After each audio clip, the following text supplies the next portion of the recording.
Hello guys! So ngayon gumawa kami ng video up dito sa larong tawag ay Tower Defense Simulator. I-explain lang namin yung mechanics na naka-oversimplified. This is Clark, grade 11, General Academic Strand student. Without further ado, let's start! So ang Tower Defense Simulator ay isang laro kung saan didepensahan mo ang iyong base sa mga kalaban gamit ang iyong mga tower sa isang path. So parehas lang din siya dito sa game na to. At nandito naman ang mga maps kung saan pwede kang maglaro. Lahat sila ay iba't iba at nakadepende sa iyong paraan ng paglalaro. Ngayon ipapakita ko sa inyo ang mga towers. At bawat isang tower ay may sarili-sariling strategy sa paggamit. So more likely itong game na to ay kailangan ng strategy and tactic, just like playing with your friends for fun. So ngayon explain ko na ang mga towers, mag-proceed na tayo sa gameplay. Alright, pick lang ako ng map and... ayun! So dito, may tatlong modes kang pwedeng piliin. Nandito ang normal, molten, at fallen mode.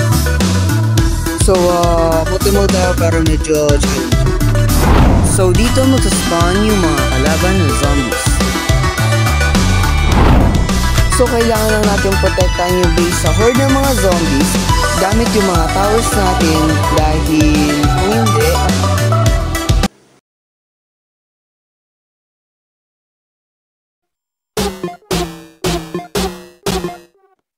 matatalo tayo. Base na tayo ng tower and yung tower ang lalaban sa mga horde ng zombies.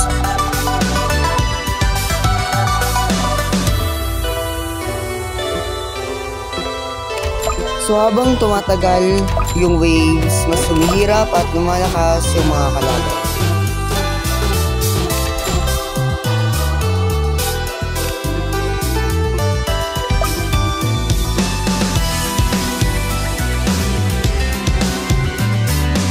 Kaya dapat maganda rin tayo na mag-advance ng towers sa per wave para makasunod. Hanggang sa ma-reach na natin yung last wave.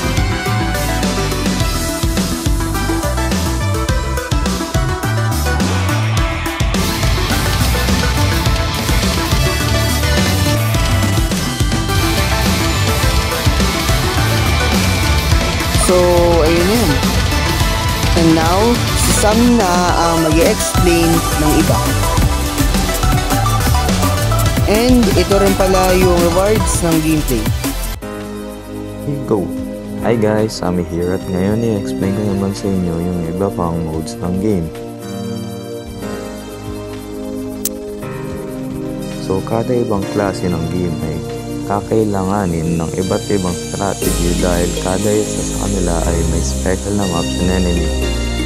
Ito ang Polluted Wasteland 2 kung saan laban ka sa mga mutated zombies. Ito naman ang Badland 2 kung saan lalaban ka sa mga Badland along with the Cowboy Town. Ito naman ang Pizza Party kung saan lalaban ka sa mga robotic zombies sa isang party event. Okay, so Sam, paano sa'yo nakaka-apekto yung online games? Well, para sa akin ng online games, nakatulong na sa akin kung palipas ng oras at pag-i-enjoy ng paglalaro. See? So, ano naman sa'yo, sa tingin mo, ano yung mga epekto ng online games sa mga kabataan tulad natin ngayon?